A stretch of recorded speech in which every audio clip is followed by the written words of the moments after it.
right. Well, good morning and good afternoon, everyone, and welcome to today's Exploring by the Seat of Your Pants event. My name is Joe Gorowski, and I'll be your host for today. A couple quick little housekeeping things before we launch into the event. April is coming to an end. I can't believe how fast these months and the school year is flying by. We just announced some of our May events, and after the weekend, we'll be announcing another big batch of events. So exploringbytheseat.com is where you can find all of the event action, where to register your classrooms, to tune in live, jump in camera spots, and all that fun stuff.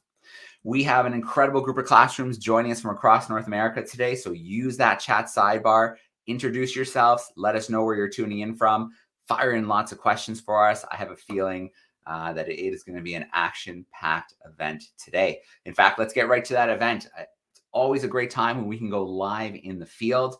We're going to head to Mystic Seaport in Connecticut right now, and we are going to tour the world's largest Viking ship still sailing in modern times. And we're going to get an opportunity to meet many of the crew working to get the ship ready for new, incredible ocean adventures. We'll have an opportunity to learn about shipbuilding, to learn about the ship itself, as well as some of the past expeditions that the vessel has been on. I'm so excited to get things rolling. So we've got Carrie Billiard joining us. She is the Director of Communications and Education. I'm going to bring her in live with us right now. Hey, Carrie, how are we doing today? Oh, I think you're on mute for us. We can't hear you yet. How about now? Am I muted? No, we got you. Oh, there. Yeah, I was muted. So sorry. Hello, everyone. We're excited to bring you aboard the Draken today. Thanks, Joe. Yeah, absolutely. And I could hear a little bit of wind. I know that you mentioned there was going to be 30 knot winds potentially, but it sounds really good right now. So we'll keep our fingers crossed that we don't get too much of that wind. But it's great to have you with us live. We've got 2 camera views. I'm excited to jump in between. In fact, let's just bring up the other one now just for fun. So you can see we've got those 2 camera views. We'll be able to see the ship up in dry dock right now. But I'm going to let you take over for a little bit because we want to meet some people. We want to know what's going on. Take us into your world. We're excited. Sure. Thanks, Joe. So we are here in Mystic, Connecticut. I'm just going to turn you off here. We are here in Mystic. Sorry, lots of funny mic problems today, but we have actually had a notice from the National Weather Service that we are expecting 30 knots of wind, which, like Joe said, has been a little bit challenging for the crew, but we're all powering through here today as we work to get the ship ready for her next adventure. I have one of our watch leaders, Palaio, who's going to tell us just why we've got a Viking ship in Connecticut. Come on. So how did a Viking ship like this one behind us end up in Mystic, Connecticut? So Draken is quite special. In 2009, a group of Scandinavian boat builders got together to build the largest Viking ship built since the Viking times, 1,200 years ago. It took really long to build, several years, and then when it was finished, they gathered the crew, who then again trained for a few years more, until they were ready. A lot of wind today. That is how it is at the sea. Until they were ready to do the historical voyage of crossing the North Atlantic from Norway to the North American continent, past icebergs. So that's how we got here, essentially. Right. And how long did that voyage take? The whole voyage from Norway to Labrador, to Newfoundland, took 6 weeks, with some stops. Always waiting for storms to pass and trying to wait for the good weather, just like they used to do in old times. Exactly. So why is a ship on shore like this? I wouldn't even call it on shore, up above land instead of in the ocean like we would expect it to be. When a ship is on the shore, we say it's on the hard or on dry dock. Right. And it is here because it needs a lot of maintenance. A ship that's in the water, it's very difficult to maintain everything that's under the waterline. So we need to get it up in order to reach all the spots where we can reach when she's on the water and make sure that she is always ready. Always ready. always ready for her next adventure, isn't that right? Indeed. Well, it's a yearly process. A ship must be taken out, it must be scraped, the bottom paint taken out, and this is a wooden ship, which means that it's natural materials, which means that if you don't take care of it, well, it's perishable. It can rot or it can just wash away, but with the right amount of care, it will last you many, many years. So that's what we do. We are applying oil and tar and using living tradition of the same way the Vikings would have taken care of their ships. We're doing exactly the same thing here with a bit of help from the right dock, of course. Yeah. Well, should we go and meet some of the shipbuilders then? So just this past year, thanks Pelayo, if you'd like to come along. So just this past year, the process of building these clinker boats, they're actually called clinker boats, Viking ships, has been added to the UNESCO World Heritage List. So some of these shipbuilders here are, there's only so many in the world, and we're so lucky to have just a couple of them here sharing their expertise with us today and for this project. So, hi gentlemen. Hi. Please say hello to over 100 classrooms from Exploring by the Seat of Your Pants. These are two of our shipbuilders, shipwrights here. Hello. Hello, all of you. So we were just wondering if you could tell us a little bit about the traditional practice and what you've done here to create this Viking ship. Yeah. Yeah, it's a typical way the Viking ships were built. In this here, it's called clinker build. We have put one plank up first, and the next one come on the outside. The next one on the outside again. So they're lying like this here, over each other all the time up there. That makes it a very strong construction. It become a ship in that way who can go up on the coast. The Vikings were attacking with going up on the coast with their boats, leaving them there, attacking the monks and the people in the land, and fast back to the boat and into the sea. And ships built like this here, they can stand that, go up without getting still watertight after several days on the beach. So that made them light, strong, and able to go up and down the beach. Right. And what was the biggest challenge in building this boat? Or were there too many to list? Yeah, I'll just go here and have a plate here to show you.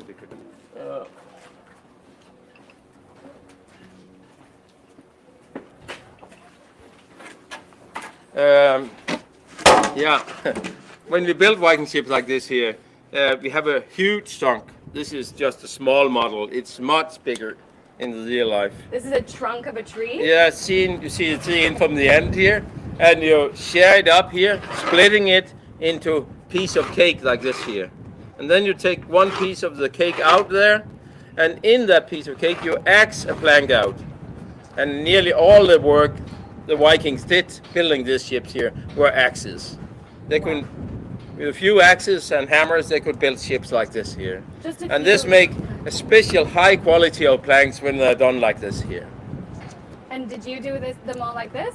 Yeah, all the planks are done like that. Wow, And strong. yeah, it's very strong and it's very watertight, and it doesn't get cracks in the sun as other planks do. Wow. Well, thank you for showing us that today. I think we've got the captain hollering up to us now, but we'll be back in just a minute. Yeah. All right, so let's head up and go see what the captain's up to. This is part of the adventure. This is the scariest part of the whole thing, isn't it?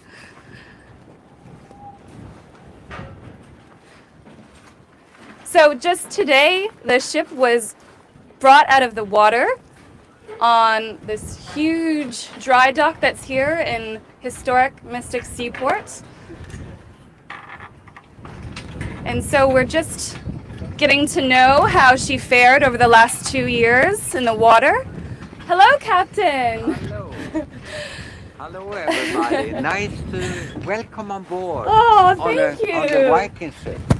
And it's a little windy here today. Yes, that's why we have this funny thing with us today. Yes. You're all very welcome. So if you could just give us a little bit of a tour, maybe show us where you steer the ship from. Yeah. Now, this ship is not look like this when we are sailing. We have a mast we have another tent. I show you that later. But in the aft here, we have the steering system. And the steering system is actually on the side of the board or of the boat. Right. It's over here. We put down an oar down here, and then we have a tiller on the oar. So we stay like this and steer all the ship. And she is very easy to maneuver, and she's balanced and nice. And this is the home for all the crew. We live here for a long time. Right. So this, you see the boat builders work. That is a winch we lifting up the sail with on the mast. And if we go a little bit forward, we can have a look on where we sleep. Okay. Is that interesting? Of course, yes, Yeah. absolutely. So unlike most sailing vessels, this Viking ship is what they're actually referring to lovingly as a bathtub, where there's no top, so there's no below deck, essentially. So if you can imagine crossing an ocean, having nowhere to hide. That's what a crew of 30 did in 2016 when they crossed the Atlantic. And so what we're seeing here now, Captain, Yes. is where Here. the ballast, so the weight of the boat, believe it or not, there's what, 12,000 pounds of rock? Yeah. And it's rocks from Norway. So we bring here. And the ballast is to make the ship not turn over. Right. So it will stay stable in the water. And here, this area is the tent, our home. And if you look out here on the side down there, you can see the tent. And that red tent there is our home.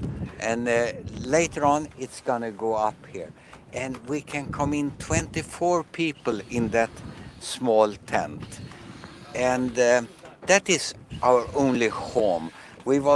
2016 was out for 8 months, and everybody loved it. We are a crew of 33 people. Half was girls and half was boys. And we come together very good, as you do in the classroom, I guess. And you were saying half were girls, but you also have women watch leaders, is that Yes, right? So yes. team leaders who are here Not commanding the only work? not only watch leaders. You maybe have met Clara already, or Yes. yes. She's snuck And away from this interview, was- very cheeky. She was the youngest girl when we crossed the Atlantic. But then we have 2 female mates. The mate is closest to the captain. Take care of navigation, things like that. One girl was from France, and the other was from America. So we have lot of different. We was 9 different from different countries. Wow. So as far as the work goes that is going on right now, that's in preparation to make sure that the boat is in good shape, Yeah. or for another adventure that's coming up. Yeah, we are planning a new expedition coming up, and the ship must come up sometimes, and we do some repairing and see how the condition of everything, and make a little bit love to everything here with tar and linseed oil, and she's gonna be very, very, very nice in a couple of. So can you tell us what they're doing over here to the mast? Actually, Palaio, could you tell us what they're doing over here to the mast? All right, What- down there, yes. That is our mast. It's actually our second mast. The first one is still in the North Sea somewhere. At the moment, they're doing some maintenance on it. A mast is, as you see, it's just a single tree, made out of a single tree. More modern ships will have masts made out of several pieces, but in the Viking times, they just took a tree, took the branches off, put it on the boat. We are scraping it off, taking away all the old tar, and all the old, here's a lot of pollen that also sticks to the tar, all the oil, and then we strip it down to the bare wood. Then we oil it, so it seeps into the wood, so it's nice and waterproof. And then we tar it again, and then it lasts for another season. So it's tar that you're using. This isn't any modern chemical. You're using tar and linseed oil? Yeah, absolutely. This ship is from the bottom up is completely natural materials. The ship is oak from Europe. The rigging is made out of hemp, which is also natural fiber. And to maintain it, we're using linseed oil and tar. And the tar comes from slow burning of some trees, of pine. And then that allows us to apply it to the wood and to conserve it. So it's a magnificent material to work with. Yes, it lasts really long. And it sticks to everything. Oh yes, it sticks to everything, and it has this sort of barbecue, campfire, bonfire smell. Everybody, when you come into a building after you've been working with tar, is like, have you been camping? Yeah. No, I've been on a Viking ship. Yeah, exactly. So what was one of your scariest moments, I think, when you were crossing?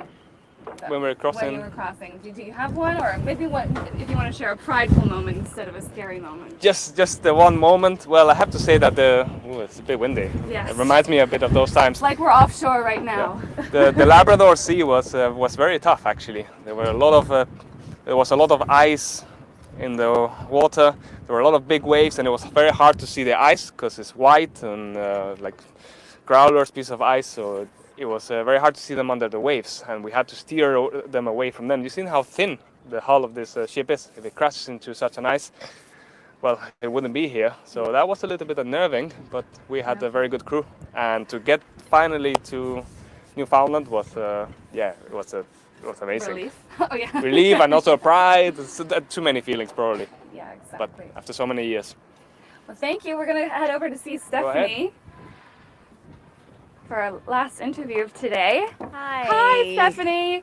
Can you give a shout out to all of our classrooms that were taking aboard the Draken today? So Stephanie is a volunteer here on Draken, and so we really open up, like Pelayo said, we rely on a really good crew, but also a crew of volunteers. So could you just tell our students a little bit about what you're doing here today and how working with the Draken is sort of fitting into your life? Absolutely. Yeah. I fell in love learning about the Draken about 10 years ago, when you were probably just coming into the world, and was following its construction. And when I was living in Chicago, it came across to America, and I was able to go on it with my son, who's actually about your guys' age, and we just fell in love with it. So when we moved to Connecticut this year, they were calling for volunteers to help, and I wrote in, and the most convincing letter I could, and I was still declined. I literally cried because I was declined, and it was my dream. But then I wrote back, and I said, hey, if anything ever goes on where you need more people, please call me. I will come in an instant. And I got the call on Monday, so I was here on Wednesday. Like, just tell me what to do, and I'll do my best. So I've been helping haul out the ballast rocks from underneath. It's what stabilizes a boat to keep it from tipping over. And that was really grueling, but really fun. All the rocks are from Norway.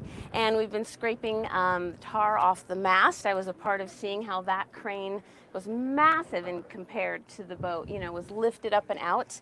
And today I was on the boat as it was taken out and brought in to be hauled out of the water. So amazing, beautiful things that I didn't know anything about before. So I feel very fortunate.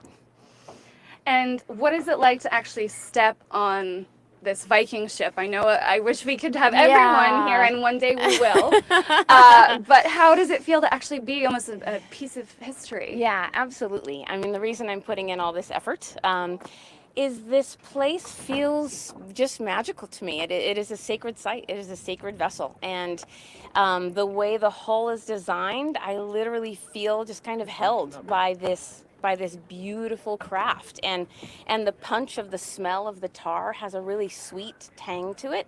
And so just all the senses with the cool wind and the bright sun and the beautiful smell and the gentle rock and just the design, everywhere you look, everything is paid attention to with this beautiful artistic detail. It just makes for a very heightened environment, and it's just a very special place to be. Oh, well, wow. I think we're convincing everyone to come and be a volunteer. So have you done a full walkthrough of the boat? You have? So this is actually the bow. So that would be the front of the boat with the stern behind us. So that's the tail of the dragon. But normally, and you haven't been able to see it yet either. No, I did in Chicago, but it hasn't been here. We normally, if you could turn around, Peter, we have the head of the dragon sitting right here at the front of the bow of the boat. And you saw it on all the beautiful promo pictures. But I think it's might be time for question and answer. Joe, let me put my... Yeah, I'm going to come in. Actually, before we do question and answer, Carrie, I think... Yeah, is that right? Yeah, we met so many great folks on board the ship. We learned about how it was built. We learned about the work going right now. But we still have a video queued up. I think we should take a quick look at the ship in action. The challenge with Draken is really the big sail. And it is very strange to just scale up a rig like this, because it means that all the lines, even though there are few, they have to hold a lot of load. And it makes the work heavy and dangerous. Everything on this ship can kill you, and that's actually true. Hold fast! The white ship, you might not be ready to jump. Good, hold on to 3 yards. Hold on 3 yards. Good. Okay, you're ready to set the hub.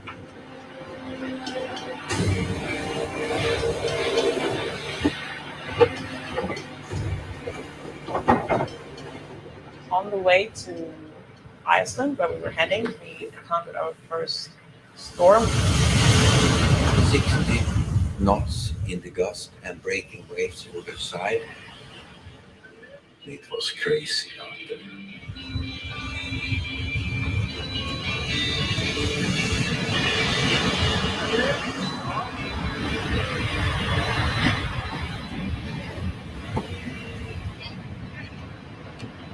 And someone came into the tent and woke us up and told everyone to get their survival suits on. They're designed to keep you afloat and also keep you warm for at least 6 hours in freezing water.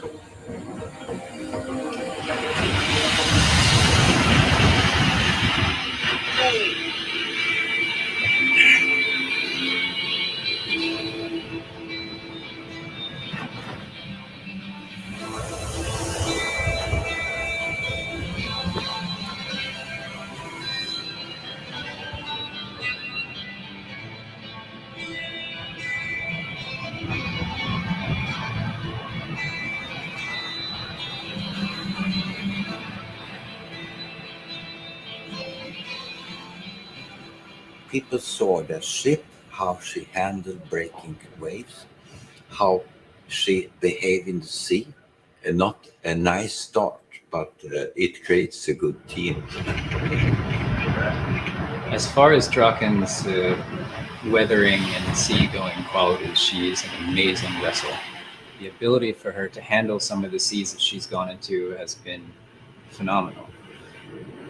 She rides on top of the sea, she surfs down the seas, she cuts through the seas at the same time pushing it out of the way. So for the amount of water we had over the deck, she's an extremely dry boat.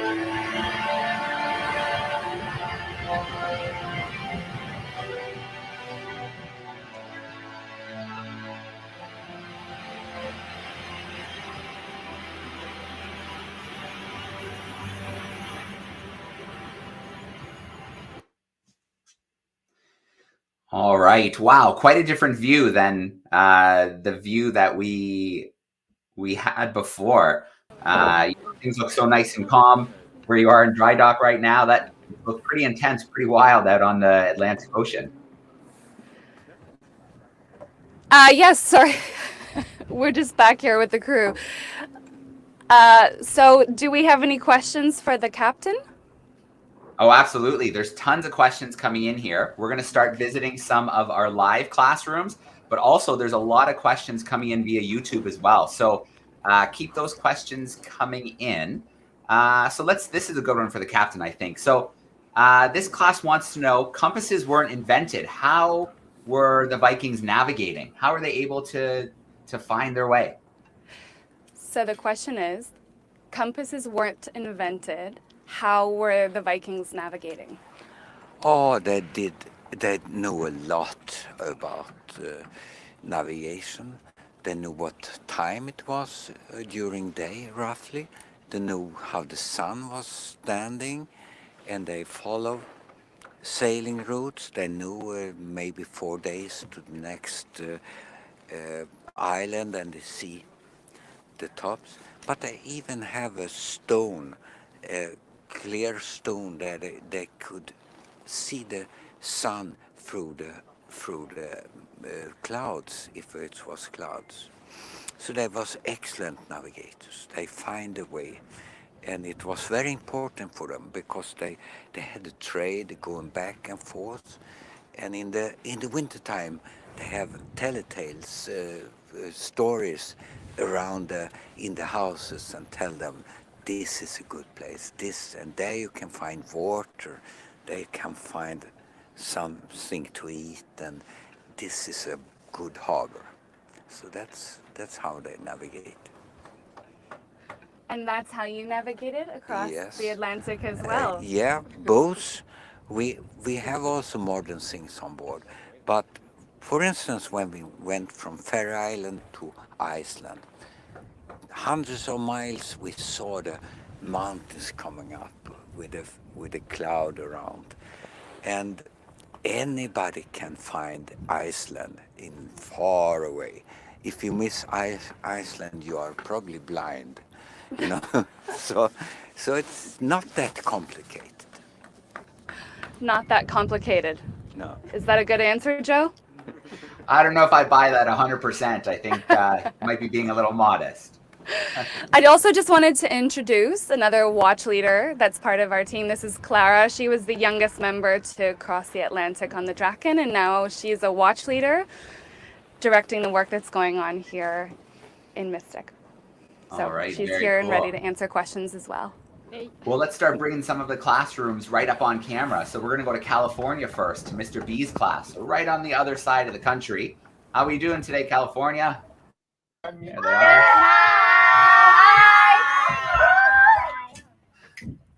How do you get the huge ship on land? The question is, how do you get the huge ship on land? As in today, what did we do? So there is some, it's like a wagon you can put under the boat, and then you hoist it up out by the water. You can do it in different ways. You can also have like a big sort of lift that lifts the boat up. Yeah. Kalaya, did you want to talk about how there were the divers involved as well? Yeah, absolutely. For the wagon that Clara's describing here in Mystic Seaport, well, the boat has to go on top of the wagon, which is under the water, and then there's divers that have to see that the wagon, when it comes up, is going to hit parts of the boat that are okay to hit, because like we said before, it's made out of wood. In a way, she's delicate but strong, but so it's very important that when she comes up, she's stable in the cradle. And as the divers are there to make sure everything lines up, and then the whole system comes up. So it's like one big moving floor with a structure on it that lifts the boat from below. Let's jump to I another think that's classroom. I think that's the best way to describe it. No, that's great. That's Yeah. great. Let's bring in another classroom. We're going to go to New Mexico this time. Miss Milvo's third grade class is hanging out with us. There they are. How are we doing, third graders? Here's the third graders. Hi. Hello. Hi. And what's your question today? Why did you choose? Why did you choose a Viking ship to build? When you sail, what are your goals, distance, working data on ocean? Okay, can you give Can me you that? repeat that, Joe? Yeah, can you give me the first part of that question again, bud? Yes, I'll try to help and speak louder. The first question he had was, why did you choose a Viking ship to build out of all ships? And then Okay, when you do sail, what are your goals? Is it to go for distance? Is it collecting data on ocean and sea life? Let's start with question one. Okay. So why did you choose a Viking ship to build out of all the ships? Because it's a beautiful ship. It's known to sail very well, and also it's very historical interest. The first Vikings, the Vikings was the first to explore America from Europe, and so we come here many years before Christopher Columbus, and we did the historical journey. That was the fun thing to do. So we have been in the footsteps of the real Vikings. Yeah. And sorry, Joe, can you repeat the second question? Yeah, they were wondering when you set out on a journey, what are some of your main goals when you set out on a journey? Okay. Clara, when you set out on a journey, Yeah. what are some of your main goals? To get here, I guess. To get to the other side? I mean, of course it was to go to Iceland, to explore Iceland, and then go to Greenland. And then the final goal was to come here, all the way to the States. And I think there was something about collecting data. Is that right, Joe? Yeah, they were wondering if you collect any scientific data along the way. Was there any scientific data collected along the way? I think you were working with Scripps Ocean Institute and taking water samples along the way. Is that right, Pelayo? Yeah, so we've had a couple of different things going on. One of them was in 2018, actually the east coast of the USA, not the actual crossing. We did some water sampling for some universities where in every port, between ports we would take data sampling in the Chesapeake Bay, in Maine, all those places, and then send them to a university for quality control and to see. They were looking actually at, I believe, microplastics they were looking at. And then there's, of course, the archaeological, historical aspect of the whole building a Viking ship like this and looking back into the records and also thinking about how a Viking ship this big is going to be built when we haven't actually found much about them, definitely not many remains. So coming back to Lands-Meadow, where the Vikings landed many hundreds of years ago, we went to visit it. So there's definitely some of the archaeological aspect that is really interesting and the ship has explored, and we hope to continue to explore. The boat is research in itself. Yeah, the undertaking of building a ship like this, first you cannot build a ship like this historically accurate if you don't know how they were built before. Thomas, the boat builder, he's built many Viking ships. He's looked at what kind of tools they were used. They've looked, for example, they have scanned the wood planks, the original wood planks of the Viking ships that they've taken from the earth, and they've seen the notches that the axes have left. Then they took the notches and took them to a blacksmith, and they forged an axe, and then they used that same shape of axe to build the Viking ship, exactly like they would have done 1,000 years ago. So it's not just the ship, it's the tools even to make the ship. Absolutely. Incredible. All right, very Okay, cool. Joe. We're going to grab another question here. We're going to go to Sudbury, Ontario. So we're heading to Canada. Mr. Markwick's class is joining us. Some fourth graders. Let me bring them in so they can here's say the hi. fourth graders from Canada. Hey, fourth graders, how we doing? Oh yeah. Hi. Yeah. Hi, my name is Prashvi, and I was wondering, why did you name the ship Draken, and what does the word Draken mean? Yeah. That's a great question. So why did you name the ship Draken, and what does Draken mean? Draken means a dragon, actually. So it's a symbol. It's a symbol for Viking Age, you can say. And the longboats. Yeah, on the longboat we have not now, but we have a dragon head on in top of the bow. Now it's down for some repairing, but Draken is the name. And Harald Hårfagre is the first king of Norway. of all Norway. So that's why the name Draken Harald Hårfagre. Perfect.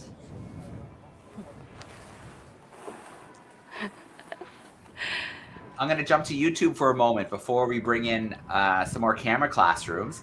Great. The first question, here's a great one here on YouTube, wondering how long, this is from Ms. McLeod's class, how long would a ship like the Draken survive back in the time of the Vikings? How long would it be in service? Okay, I think this one's for Pelayo. How long would a ship like the Draken last in the Viking Age? Like, how long would it be in service? Yeah. So a ship like the Draken was actually much more commonplace back then, in the Viking times, than they are now. They had whole villages that would be working on ships through the year. It was how they made their livelihood. They would be continuously building small ships for fishing, big ships for cargo, bigger ships for voyages like this one. So the expected lifetime of a ship would probably be measured in less than 10 years, perhaps. For them, it was like an everyday thing. It was their cars, although maybe, yeah, I mean, ships like this were more like the spaceships. You launch a spaceship, and then it comes back, it's done its journey, and maybe you can reuse it, and maybe not. But a lot of it was reused for smaller parts. There's a lot of good planks, or maybe they would even take it apart and change it into a house on shore. They were always reutilizing their materials.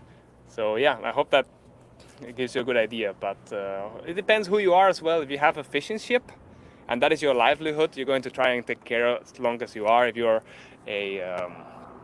like a king in Norway, like Harald Hårfagre was, well, maybe you have more ships, and every so often they're commissioning more ships. So it was an ongoing process. Oh, that's awesome. Perfect. Is that too complicated?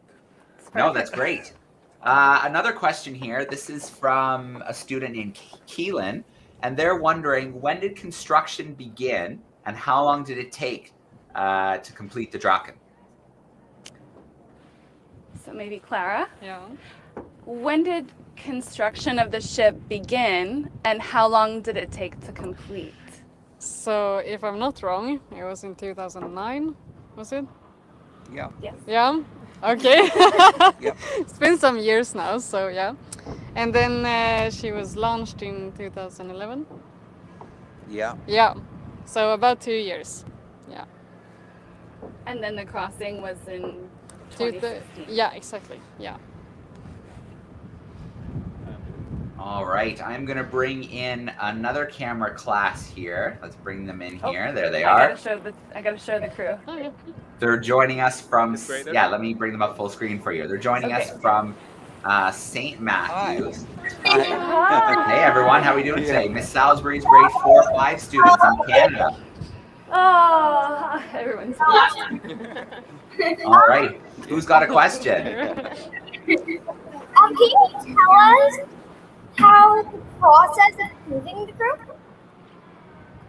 Can you repeat that, Joe? Can you tell us the process of choosing the crew? Oh, is that the process of choosing the crew? Oh, of course. So the captain, I'll pass that to him.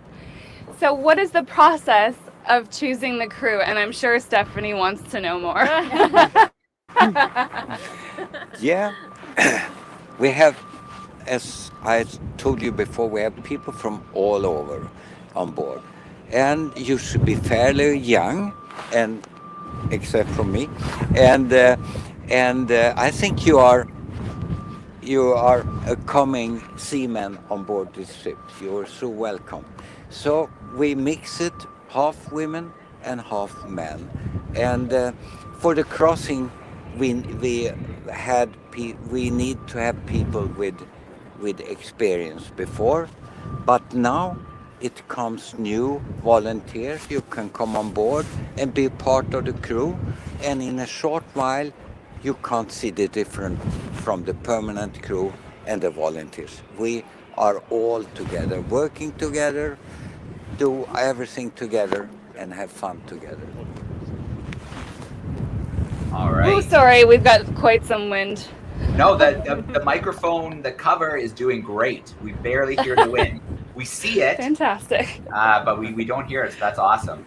I'm going to grab a few more questions here from some of our camera groups. So if you have another question, give me a big wave in front of your camera, and I'll know to come back. Oh, here we go. California's waving. Let me bring them up. front and center.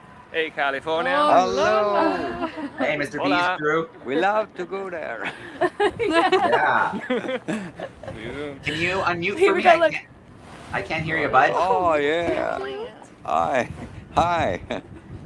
Yeah. Oh, Mr. B, if you can hear me, can you unmute the mic? Mr. B's class. Yeah. Oh, yeah. Okay. Hi, everyone. Hi. Hello. Okay, There we go. We gotcha now. Why are they called Viking ships? Oh. That's a good one for Pelayo, who's coming up with the horn. Why are they? Don't knock my. Why are they called Viking ships? Ooh, why are they called Viking ships? Well, they are Viking ships because they were used during the Viking times about 1,200 years ago. It's a general term for ships of this type. They're clinker built, very light, and square sail, and what you recognize as a Viking ship in the cartoons and all the films, and and real life, of course. From Scandinavia. And they are, of course, from the northern parts of Europe, Scandinavia, so that's Norway, Sweden, Denmark, a bit of Finland, maybe a bit of Holland. So I see you've brought out a horn there. Does that horn sound as cool as it looks? Does that horn sound as cool as it looks? That's it. We can. It's been a while. Want to give it a go? We can test it out. Let's see. Let's go.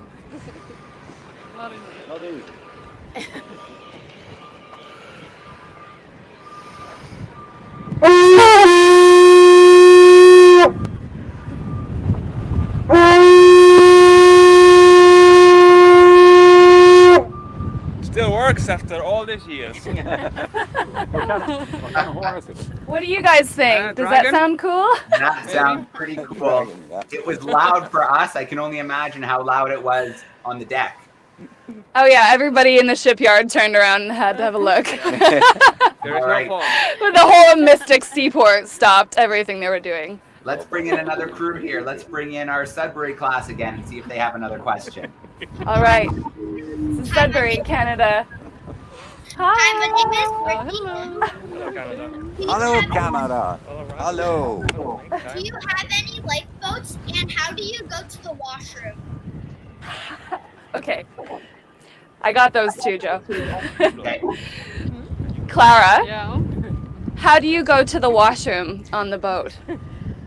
How do I go to the washroom? So we actually have 2 toilets on board, but we have to open up the floor, the deck, and take away the floorboards. Yeah, and then oh, not that one. Maybe a few down. Should we show it? Yeah, sure. Yeah, we can have a look at them.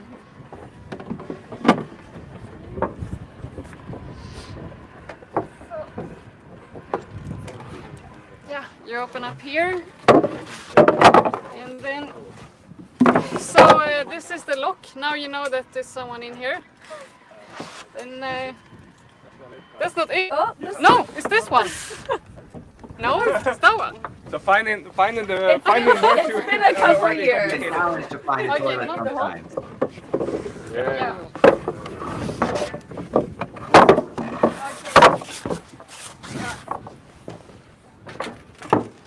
Then I guess.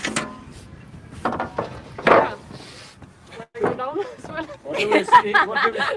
Now you have to show us an example, Clara. So, Yeah. Do you want me to go Climb down. Yeah. Climb down. Okay, yeah. Yeah, there's a little step here. I will take. Be careful not to walk on the thing. Yeah, so here is where I wash my hands. There's a little pump here, down where my foot is.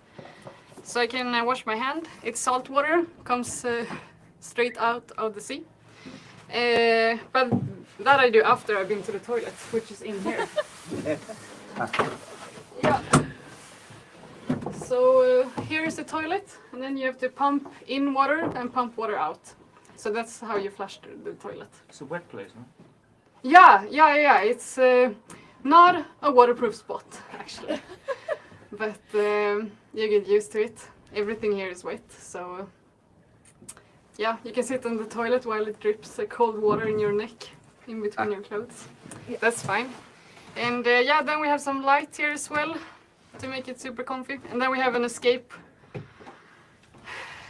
way out if something happens and we can't get out here. Yeah. All right. But it takes a while. Like sometimes it takes 30 minutes to go to the restroom. Well, things are moving. I can imagine it's challenging. Yeah, while you're underway, they're saying it must be really challenging to hold yourself in place. Yeah. And then the other question was, do we have lifeboats? Do we have lifeboats? Yes, actually. Even though this is a Viking ship and it's made like it used to be made, we have to have lifeboats on board in order to, well, save ourselves if necessity arises, and they're over here. We are, yeah, sure. So this is a modern lifeboat, and in case of emergency, we can take this one. Some of the crew will take the straps off, lift it up, throw it overboard with a rope, and pull the rope, and it will expand into a lifeboat where we can fit a lot of people in there. Actually, heavy. It is quite heavy. It is quite heavy. It takes a couple of very motivated people, but in that situation, you are very motivated. Yes. So we have modern equipment on board as well, but we don't have a traditional. We don't have a traditional dinghy with us. We have the mini Draken, that we call it, Verdande, that follows us in our journeys, and sometimes we take her out to sail when we have a bit of time. But in the crossings, this is what we're relying on. After Draken, of course, and so far Draken has been fantastic. Knock on time. All right, very cool.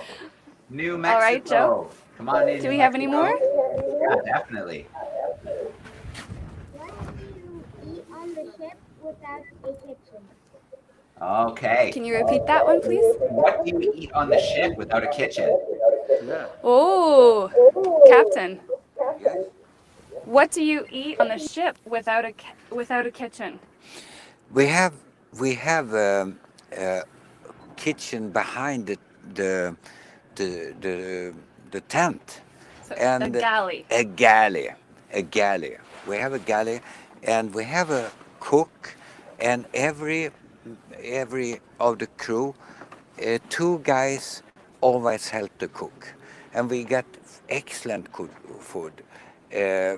Warm food if the weather is not too bad, but normally the cook make excellent food, and we eat in a ball, in a stainless free ball. So it's not fancy, and you have no room to sit. You sit everywhere on the deck and eat, and yeah. So good food. Yeah, very good food. We had a professional crew, a professional cook on board, chef. Yeah.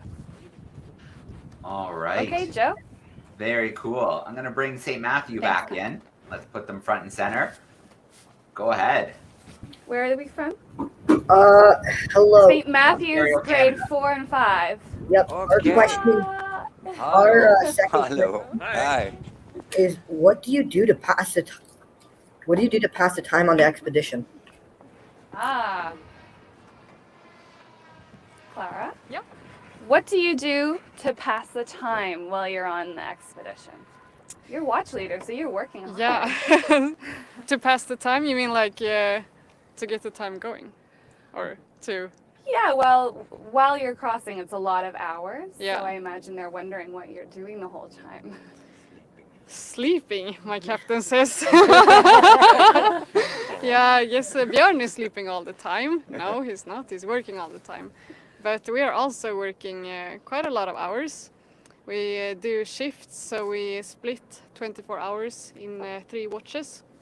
So every person works 4 hours, and then they can rest for some hours, 8, if nothing happens. And then they work for 4 more hours. So you can go to your bunk 2 times a day, and then you have to eat, and you have to go to the restroom, which will take maybe 30 minutes sometimes. You can read a book and have a chat with your friends and do the sailing. It depends a little bit on the weather, but sometimes it feels like the time goes really, really slow. But I mean, when you go to bed, you wake up and 7 hours have passed. And the beautiful scenery, I'm sure. Yeah. All right. Well, we'll wrap up today with a couple more questions from YouTube. These came in via the live chat. And so our first group here, Miss Fletcher's crew, would like to know how much wood it took to build the Draken. Ooh. Okay, Palayo. How much wood did it take to build the Draken? Do you know? Does anyone know? If somebody knows, it's actually Thomas or the original boat builders. Yeah. But it takes a lot of wood to make a ship like this. But maybe our captain actually knows a little better. I think he's been involved in some building of boats.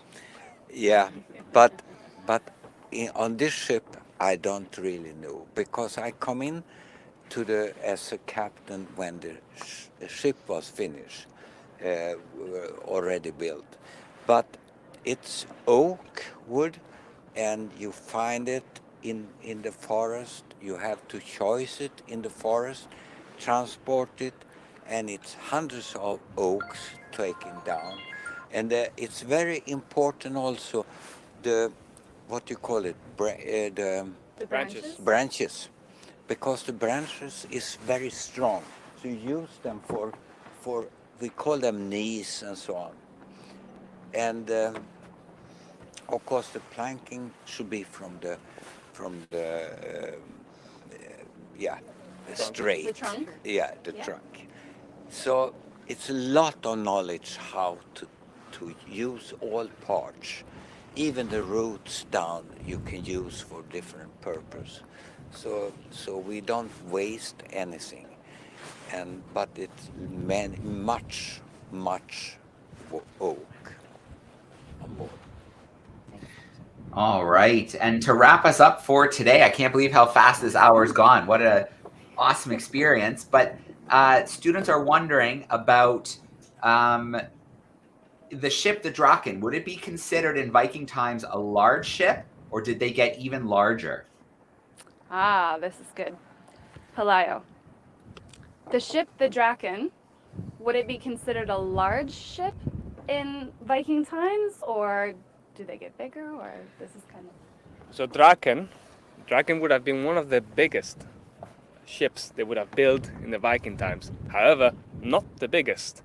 We have some historical documents from the Viking times that describe how many boats its region of Norway had to provide for the navy, and there's a number and there's a type of ship, and the ships are actually measured not just in length, they're measured in number of rooms. Each room, like each little place from here to here, is the amount of space that a person rowing, see there's an oar hole there, a person rowing needs space enough to row in front of the other person without hitting them with the oar.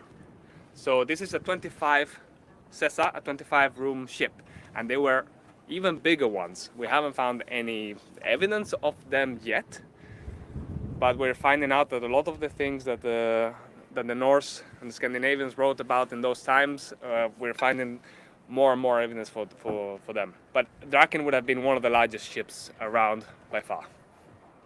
Definitely the largest one sailing today. Yeah, built ever since. Absolutely. That's right. All right. So as we prepare to wrap up for today, Carrie, I think a final question is, how long will the ship be in dry dock before it's back in the water? Ah, Clara. Yeah. How long will the ship be in dry dock? before we get her back out again? So I think you will stay here for about a week or 10 days. We have to do quite a lot of maintenance, so we'll use every day for that. So I think Monday the 9th we'll go back into the water. All right. We actually have a question for all of you. Yeah, go for it. Can I flip the script a little bit? Yeah. We want to know where you want to see the Draken come to visit for our next voyage. Okay.